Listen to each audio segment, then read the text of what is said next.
manière générale, comment à travers ces programmes, aussi de manière plus globale chez la LAB, dans son ensemble, vous parvenez à dépasser ce paradoxe? J'ai grandi en Bourgogne, je suis arrivée en région parisienne pour mes études. En gros, j'arrive à la fac et je découvre l'étude du genre, et notamment je découvre Angela Davis et tous les écrits afroféministes, je découvre aussi le féminisme islamique, l'intersectionnalité. Et donc je prends vraiment conscience, et encore plus avec les écrits de Kimberlé Crenshaw, qu'on est vraiment à l'intersection de différentes discriminations. Et en fait, de là, on a sympathisé avec Sarah, parce qu'on était ensemble à la fac. À l'époque, on était à la Sorbonne. Et là, on se dit qu'il y a un gros travail à faire en France, qu'on parle trop souvent des femmes musulmanes sans jamais leur donner la parole, qu'on les représente souvent comme une espèce de bloc monolithique où elles seraient soumises, victimes au sein de leur propre communauté, etc. Et donc de là, en fait, naît l'idée de créer la LAB, une association qui a pour objectif de faire entendre les voix plurielles des femmes musulmanes.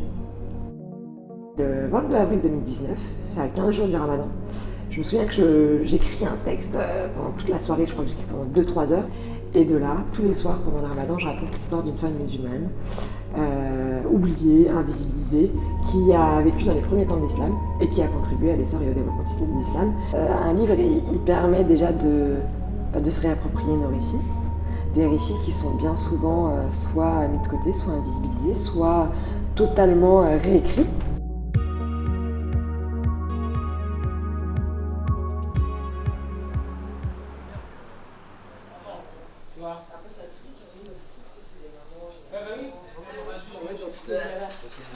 Hello, désolé, je vous ai mis en galère.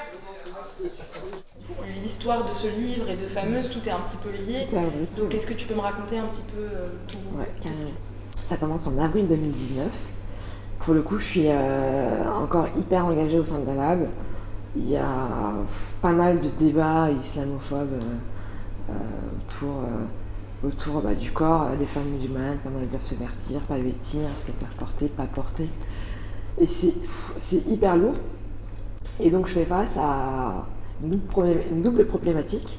Donc effectivement la dureté du contexte en France et en même temps beaucoup de remises en question spirituelles à ce moment-ci où il y a de plus en plus des choses qui me questionnent au sein de ma propre communauté, au sein de l'islam, et notamment au sein des discours. J'arrive à un moment où il y a plein de choses qui me paraissent hyper paradoxales et où je remets carrément en question ma spiritualité, et notamment ma foi. Et ce qui est marrant, donc, c'est le Ramadan arrive en fait à grands pas, et je me dis waouh, ça va être chaud. Et à un moment, je sais pas pourquoi, je pense à l'histoire de Khadija. Khadija, du coup, c'est une femme qui a vécu au 7e siècle à la Mecque, qui est une riche commerçante. Elle rencontre un de ses salariés qui est plutôt pas mal, et elle le demande en mariage. Et en fait, ce salarié plutôt pas mal, c'est le prophète Mohammed, du coup. Et du coup, voilà, c'est l'histoire de Khadija. Après, ça va encore plus loin, parce qu'elle a été mécène de l'islam, elle a utilisé sa fortune pour permettre à l'islam de se développer. Et je me dis, en fait, c'est dingue, parce qu'on est toutes là à implorer l'histoire de Khadija, mais est-ce qu'il n'y en a pas d'autres, en fait? Et j'en discute avec mon mari et je lui dis, tu sais quoi, en fait, le Ramadan, je vais pas lire le Coran cette année, mais je vais aller déterrer un peu ces prophéties qui vont me faire du bien spirituellement et qui peut-être, vont m'apaiser, etc. C'est à 15 jours du Ramadan. Je me souviens que j'écris un texte pendant toute la soirée, je crois que j'écris pendant 2-3 heures, et je le partage sur Facebook. Et j'ai reçu énormément de témoignages de femmes qui m'écrivaient. Et à la fin, on m'a dit, ouais, ce serait trop bien que t'en fasses un livre. Et c'est vraiment quand j'étais enceinte de ma première fille, je me suis dit, en fait, j'aimerais bien que la génération qui va nous succéder ait pas ces traumas, en fait. Enfin, ces traumas et peut-être un argumentaire plus précis et plus imposant que ce qu'on avait. Non, mais tu comprends. Oui, mais attends, je suis en train de faire un parallèle. Je suis en train de relire le titre plusieurs fois. À quoi ressembleraient les femmes si toutes ces femmes... Pas les femmes, l'islam. À quoi ressembleraient les femmes si les femmes? Non, à quoi ressemblerait l'islam si toutes ces femmes... Oubliez. Fameuse, hein? Ouais. Voilà, là, c'est les réseaux et là, t'as le site un peu.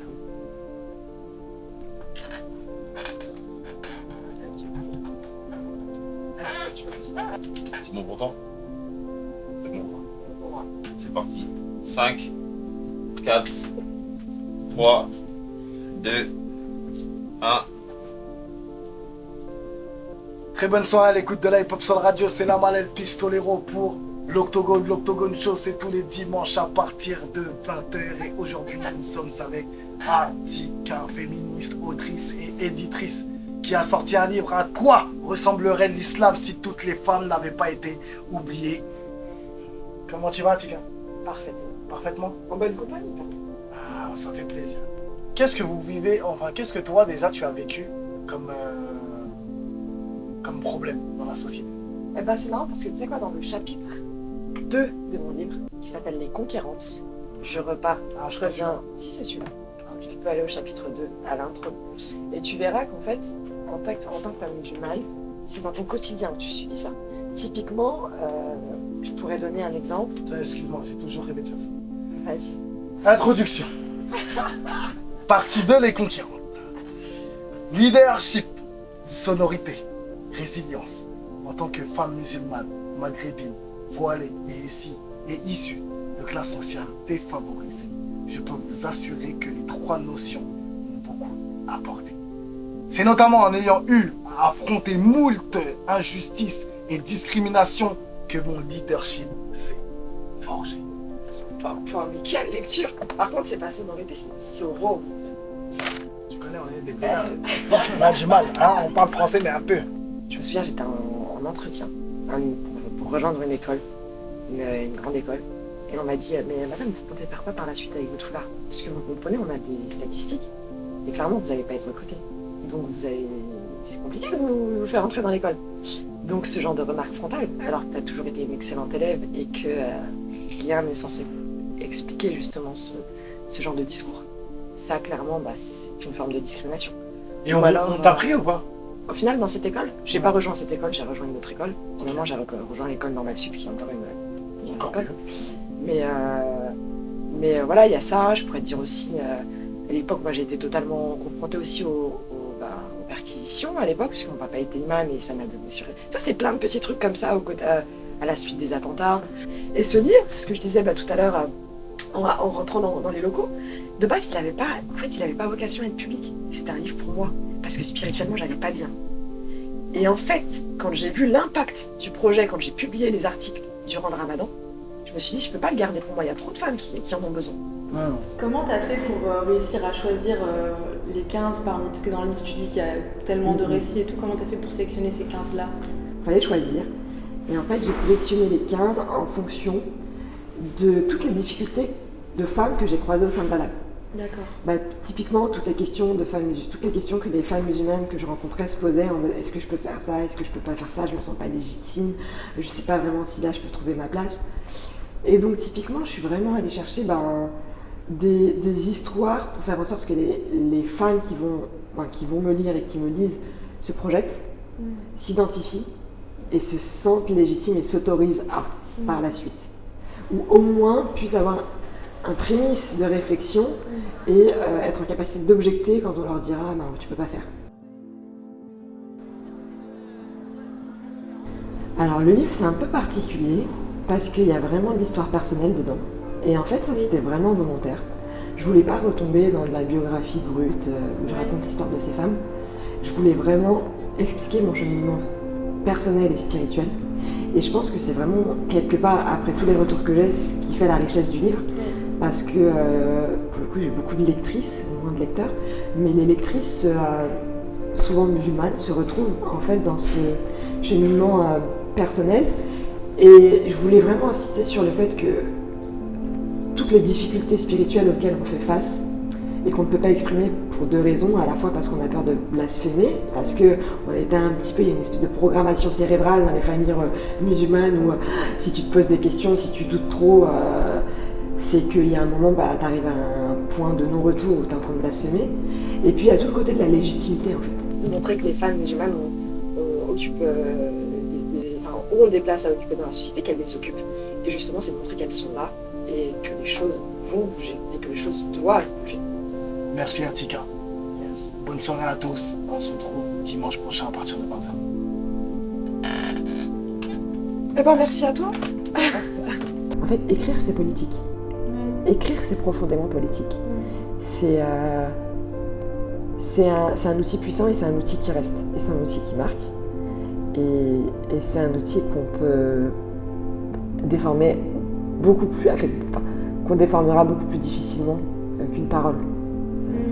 Les opinions, les histoires sont en réalité, c'est aussi nous en fait qui les révélons et qui les définissons quelque part à travers la manière dont on se présente à elles et à travers la manière dont on les lit.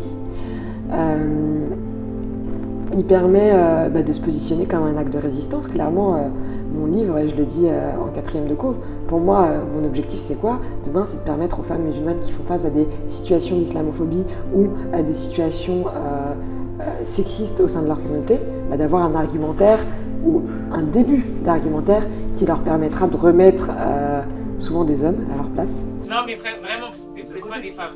Eh oui, il y a si trop on de est là. trucs. C'est ça. Il y a trop de trucs. Et nous, on peut pas comprendre. Tu vois ce que je dis? C'est pour ça que je vous dis. Comme on est une là, femme en mode, voilée. tu sais pas ce que tu dois faire en fait. Ah ouais, un jour, une dame, un jour, elle s'est pas mettre au bord du pont. Une dame, elle attend que la porte, juste au moment où ça se ferme. Elle rentre, donc ça sonne, elle me crache dessus, elle se barre. Je dis, mais wow, délire! Je dis des délires comme ça, tu te dis, mais. Mais après, déjà, il faut que les trucs de là, je peux pas les rattraper. Quoi? Je tire l'alarme, mira. J'ai un peu de cher. Je m'en En vrai, pour de vrai. pour ces gars. Et en fait, de réussir à délier les langues, de partager mon récit personnel, les violences auxquelles j'ai fait face, les difficultés que j'ai rencontrées, mais en fait, c'est le message que ça a envoyé, c'était de dire aux filles, en fait, vous n'êtes pas seules, et ça m'a profondément rassurée.